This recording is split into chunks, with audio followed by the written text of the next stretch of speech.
va prendre la parole. Yasmine, Ele, Skander, Ritesh, Ahmed, Maïsem. Yasmine, Eya, Yasmine, Maïsem. Ahmed, Ritesh. Skander, Ele, Yasmine. On peut les chuchoter, hein.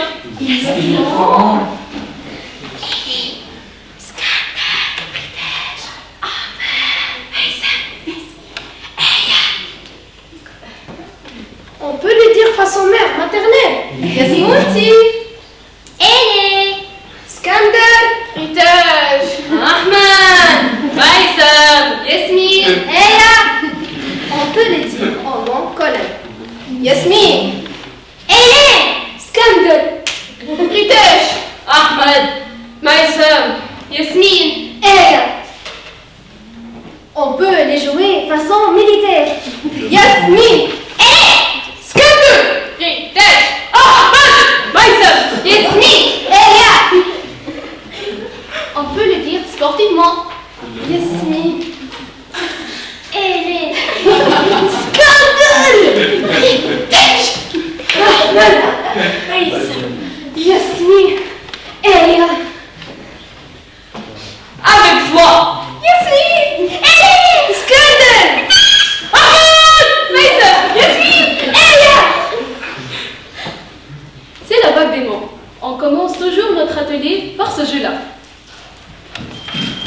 Nous sommes du collège pilote Krasnodar.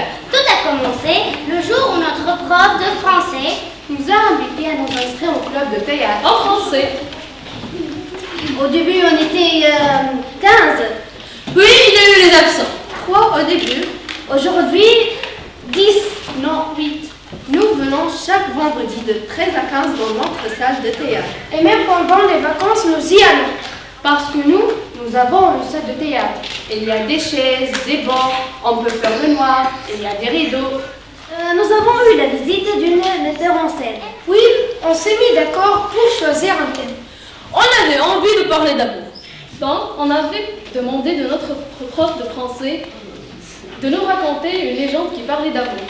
Elle a choisi la légende de Tristan et Isolde. En résumé, le récit d'un amour courtois au Moyen-Âge, l'histoire d'un chevalier et d'une princesse, Et l'histoire d'un roi. Dans les années médiévales. les relations entre des royaumes, les pays de Cornouailles et d'Irlande.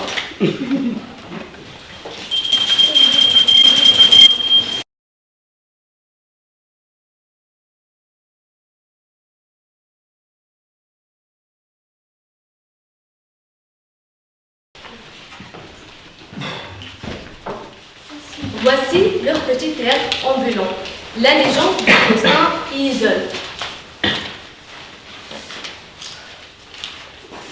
Sur un rivage, un géant, dit le Morol, déclare la guerre sur un jeune orphelin nommé Tristan. Tristan, parce que triste.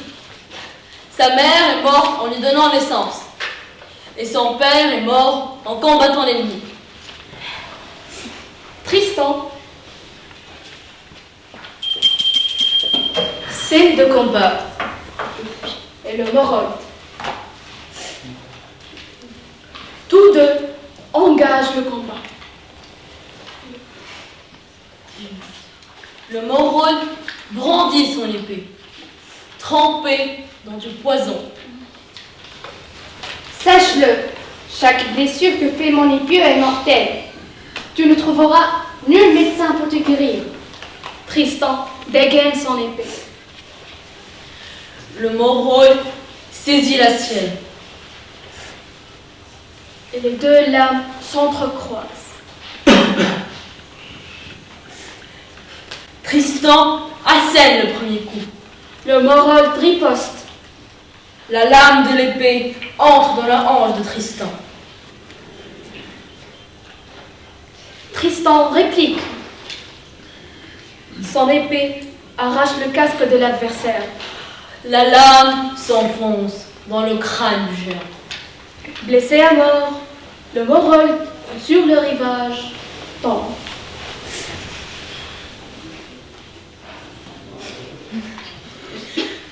Mourant, Tristan est porté dans une barque. largués en mer au gré des vents. La mère, n'ayant pas voulu avaler l'embarcation, c'est sur une plage d'Irlande qu'on retrouva la barque avec à son bord Tristan, pas mort mais blessé. Une princesse, Ise, et ses suivantes, qui passaient par là, découvrent le rescapé. Le corps de Tristan est transporté jusqu'à la cour d'Irlande. La princesse, Ise, fait vœu de le soigner. Je suis la mère. D'où viens-tu? Qui es-tu? Je suis un jongleur.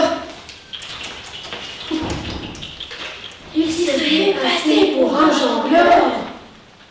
Tristan, guéri, s'en va rejoindre encore Noël. Son seul parent, le roi Marc, son oncle.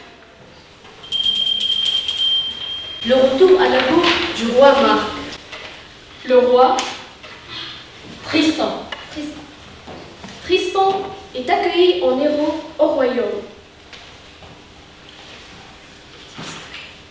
Ton acte de bravoure a sauvé le royaume. Ton acte de courage a vengé ton père. Je te nomme chevalier. Un jour, une Hirondelle déposa un cheveu d'or sur l'épaule du roi. J'épouserai celle qui appartient à ce cheveu. Tristan se souvint des cheveux blancs de la princesse Ise. Le roi Marc envoie Tristan chez elle avec l'ordre de la ramener.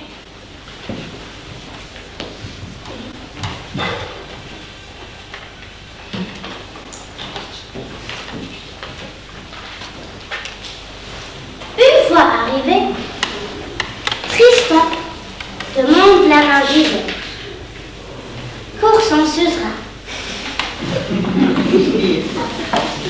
Ise, en vérité, amoureuse de Tristan depuis le jour où boudent les préparatifs du voyage qui la rapprochera de ce mariage pas du tout désiré. Tristan et Ise sont prêts à embarquer au port Noël.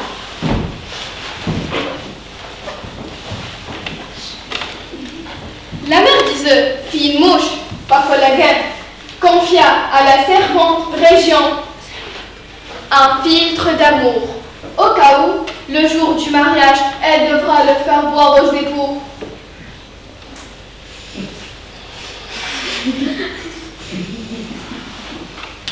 Sur le bateau, Ise continue de bouder. La Brégion, devant la tristesse de sa maîtresse, lui avoue porter en sa poche une petite solution dans un flacon. Le soir, à bord, Tristan et Ise ont soif. La Brégion prit la petite fiole, en versa le contenu dans les boissons.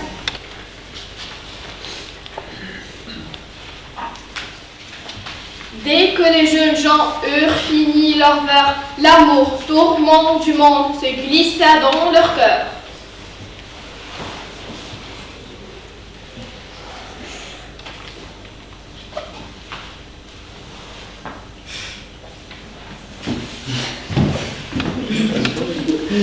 À la cour du roi de Cornouailles. Le roi.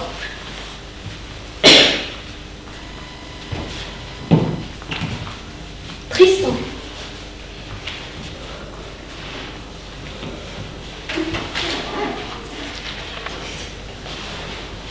Ise épousa le roi Marc, comme prévu. Le jardin.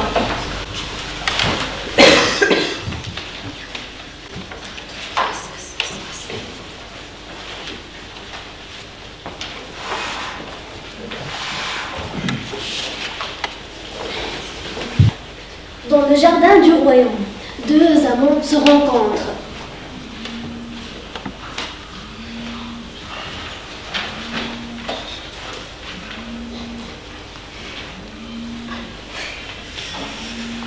Le roi, sous son nœud, on voit Froissin épier les hommes.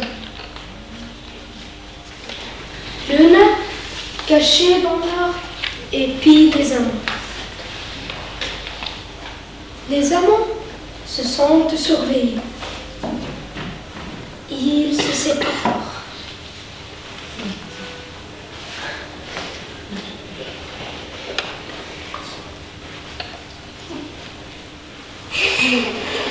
Des amants. C'est une belle occasion pour me faire une fortune. Le roi marque. Froissart rapporte au roi ce qu'il a vu.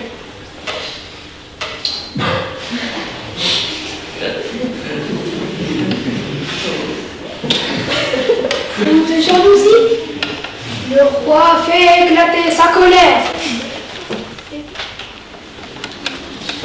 C'est pas lui qui a décidé d'être amoureux. C'est pas de sa faute. C'est à cause des potions magiques. Le filtre d'amour. Est-ce que c'est ça l'amour?